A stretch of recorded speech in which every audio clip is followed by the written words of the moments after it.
Welcome to the Geotechnical Engineering class. This course is prepared according to the VTU syllabus. Today we will start Unit 1 first chapter, that is Introduction.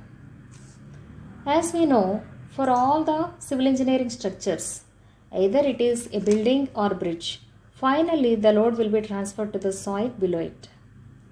Geotechnical engineering is the study of soil in relation to man-made structures that stand on it. The knowledge of geotechnical engineering is useful for the design of shallow and deep foundations, earthen embankments for railways and highways, stability analysis of slopes, earth retaining structures like earthen dams, sheet pile walls, tunnels and landfills, earthquake retaining structures, remediation of contaminated sites, rehabilitation of structures, etc. The behavior of structures depends on the properties of soil on which it is constructed, and the properties of soil depend on the parent rock from which it is formed. Formation of soils. Soils are formed due to weathering of rocks, either chemical or mechanical weathering. The rocks are of three types: igneous, sedimentary and metamorphous. I am not elaborating much on this topic as you have already studied geology subject. Types of soil. There are various types of soil depending on their composition and properties, but based on the formation, they can be broadly classified as residual soil and transported soil. Residual soil is the soil which is deposited near the parent rock. They comprise of a wide range of particle sizes, shapes and composition. The depth of residual soils varies from 5 to 20 meter. Transported soils are the soils which are transported from the parent rock to new location by agents such as wind, water or glaciers. Again, based on the transporting agent, there are different types of soils. Alluvial deposits which are carried and deposited by rivers, lacustrine deposits which are carried and deposited by lakes, marine deposits which are carried and deposited by sea, glacial deposits which are carried and deposited by melting of glaciers, then aeolian deposits which are carried and deposited by wind. So based on the chemical characteristics, the soils are classified as organic and inorganic soil.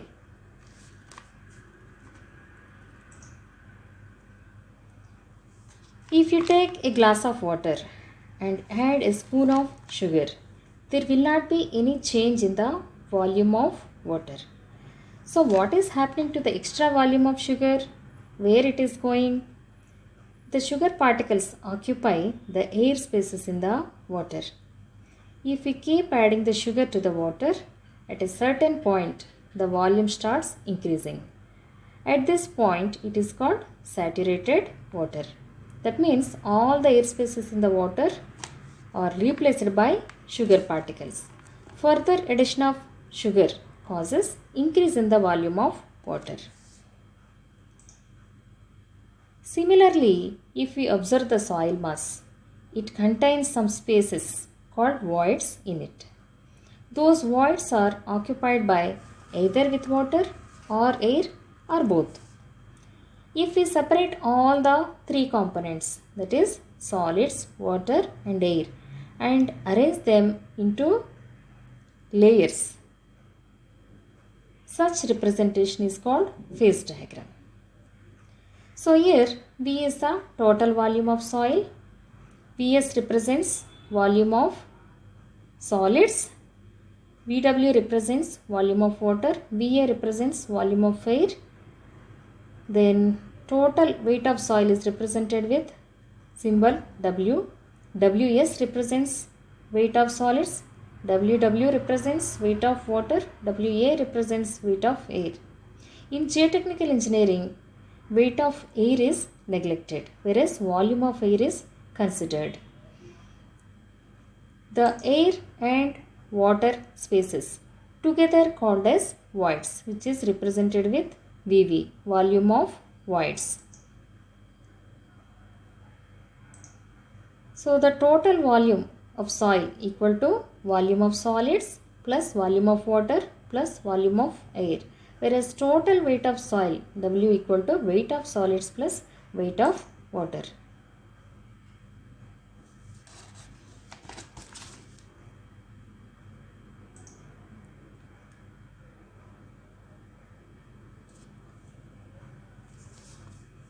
Two-phase system.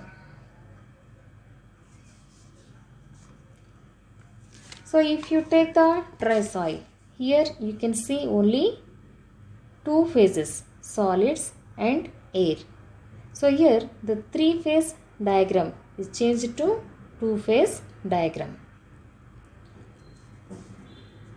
So here, since there is no water layer, volume of voids equal to volume of air, and total volume equal to volume of solids plus volume of air, and total weight is equal to weight of solids. Similarly, if we take saturated soil where all the air spaces are occupied by water, there are only two layers, that is solids and water. So here also the three-phase system is reduced to two-phase system. So here, because the air voids are not present, volume of voids equal to volume of water, and total weight equal to weight of solids plus weight of water. So for which soil we can see the three-phase system? For partially saturated soil.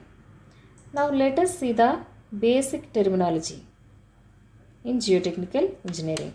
There are some definitions derived from phase diagrams.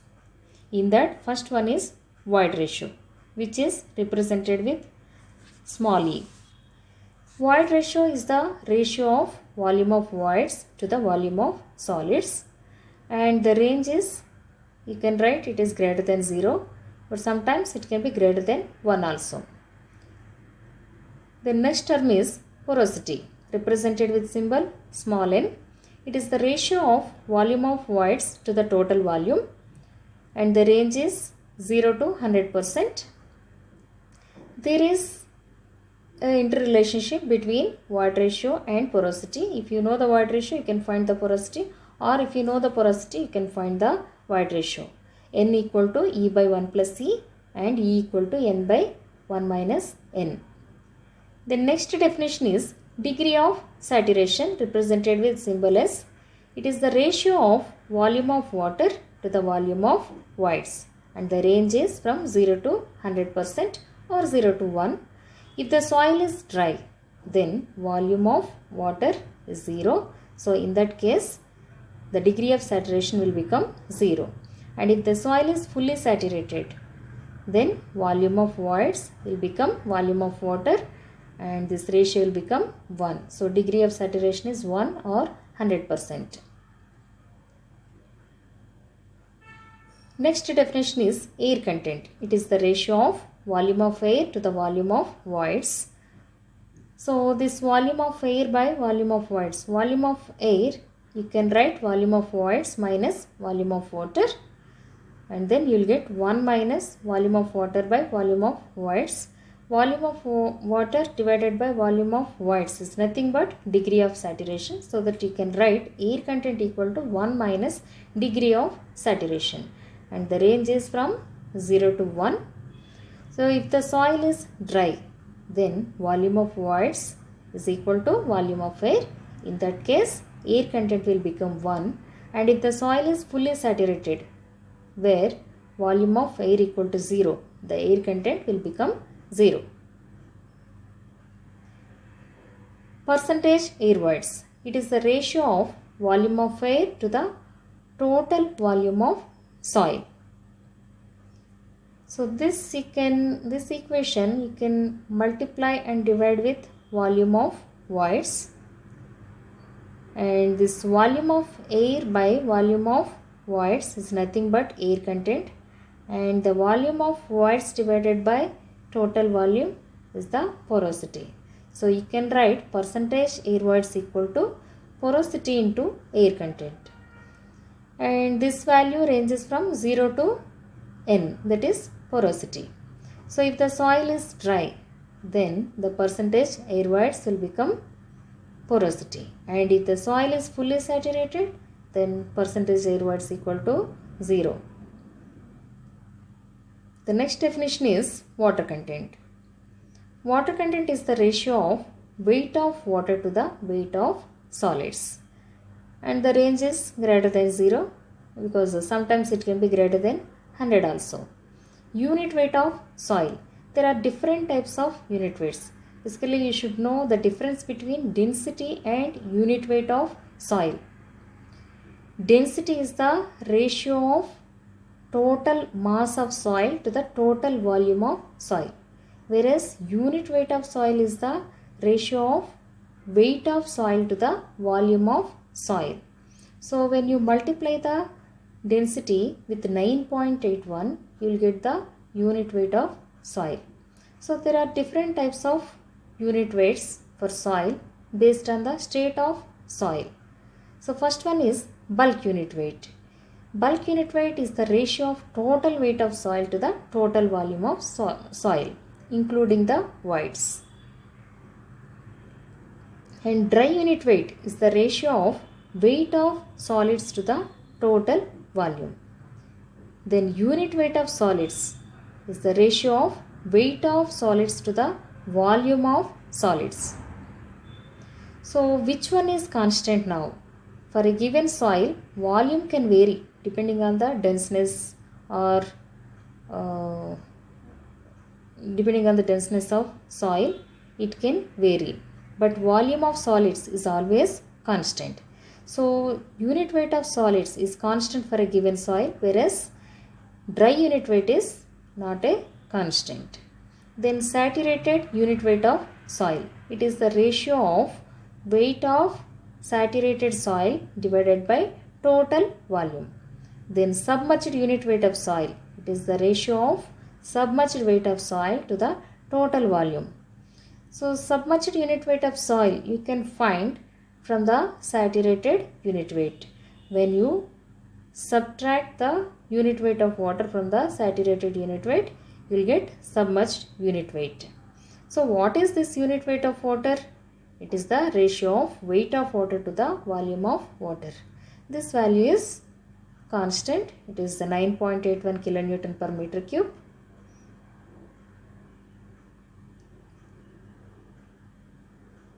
Then specific gravity of soil or specific gravity of soil solids. It is the ratio of unit weight of solids to the unit weight of water. There is another specific gravity called mass or apparent specific gravity. It is the ratio of bulk unit weight to the unit weight of water. So this mass specific gravity is always less than specific gravity of soil solids, because specific gravity is constant for a given soil, whereas mass or apparent specific gravity is not a constant. Density index. It is the ratio of the difference between the void ratio of the soil in its loosest and natural states to the difference between the voids ratio in the loosest and densest states. So you can write the equation in terms of void ratio or dry unit weight. So in terms of void ratio, you can write E maximum minus E divided by E maximum minus E minimum. E maximum is corresponding to loosest state. E is corresponding to natural state or in situ void ratio, and E minimum is corresponding to densest state, and gamma D max is corresponding to densest state, gamma D is corresponding to natural state or in situ dry unit weight, and minimum dry unit weight is corresponding to loosest state of the soil. This parameter is mainly used for erosionless soils. So based on the range of density index, you can predict what is the type of sand. If it is less than 0.15, we can say it is very loose sand. If it is between 0.15 to 0.3, then it is loose. If it is 0.3 to 0.5, it is called as medium dense sand. If it is between 0.5 to 0.75, it is called dense sand. And if it is greater than 0.75, you can call it as very dense sand.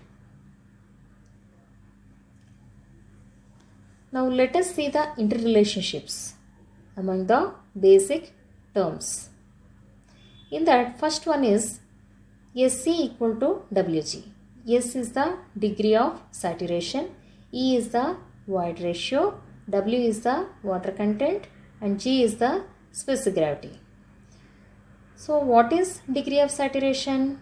From the basic definitions, we can write degree of saturation equal to volume of water divided by volume of voids, and void ratio equal to volume of voids divided by volume of solids.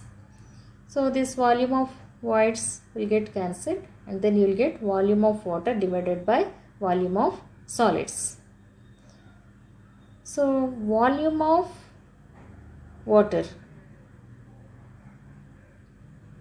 you can write, unit weight of water. What is unit weight of water? Weight of water divided by volume of water. So volume of water equal to weight of water divided by unit weight of water. So you can write volume of water as weight of water divided by unit weight of water. And what is unit weight of solids? Unit weight of solids equal to weight of solids divided by volume of solids. So for volume of solids, you can write weight of solids divided by unit weight of solids.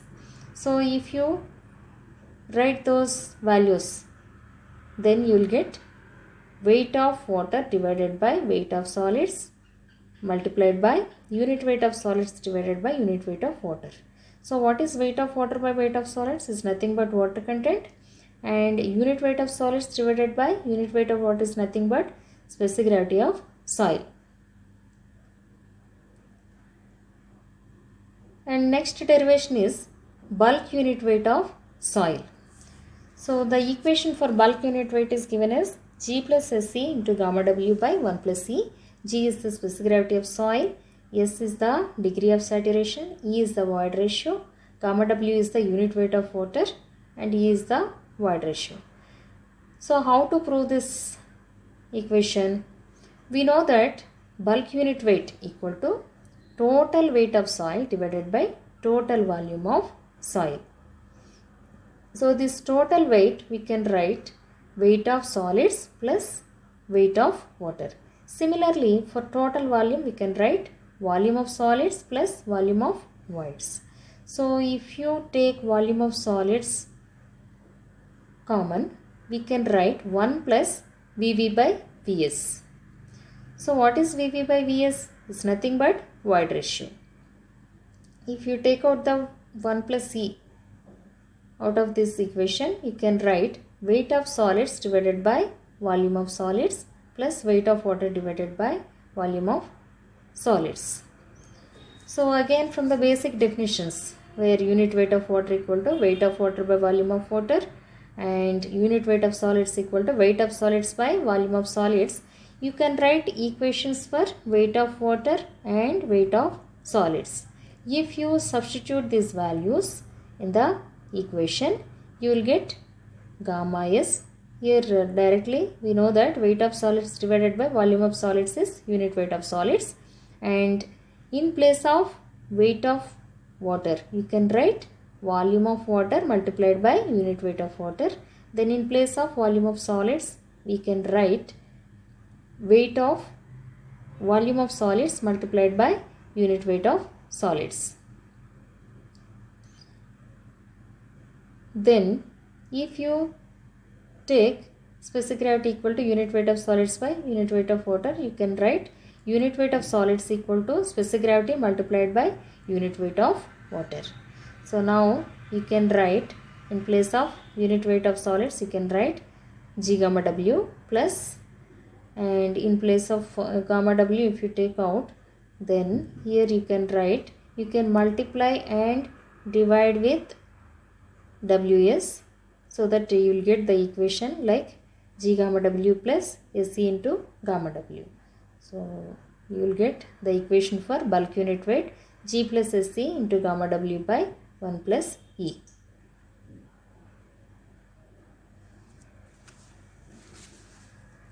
The next equation is dry unit weight of soil. So dry unit weight of soil, you can derive this through the bulk unit weight equation only. First you have to derive the equation for bulk unit weight. There you have to specify that for a dry soil, degree of saturation equal to 0. So that when S equal to 0, the equation will become G gamma W by 1 plus C. Now how to derive the relationship between dry unit weight and bulk unit weight? So the relationship is dry unit weight equal to bulk unit weight divided by 1 plus water content. We know that bulk unit weight equal to G plus SE into gamma W by 1 plus C, that previous derivation. So for this we can write G gamma W by 1 plus C and SE into gamma W by 1 plus C. So G gamma W by 1 plus C is nothing but dry unit weight. Then SE equal to Wg. So if you substitute Wg into gamma W divided by 1 plus C. So again you can find G gamma W by 1 plus C in this equation, which is nothing but dry unit weight multiplied by water content. So if you take the dry unit weight common, you will get 1 plus water content. So from this you can write dry unit weight equal to bulk unit weight divided by 1 plus water content. Next derivation is submerged unit weight. So the submerged unit weight of soil is given as G minus 1 by 1 plus C into gamma W. Let us see the derivation of this particular equation. We know that submerged unit weight equal to saturated unit weight minus unit weight of water. So what is saturated unit weight of soil? If you take degree of saturation is 1 in this equation, in the bulk unit weight equation, then you will get G plus C by 1 plus C into gamma W. So if you write gamma sat minus gamma W, then the derivation will be completed. You will get gamma dash equal to G minus 1 by 1 plus C into gamma W.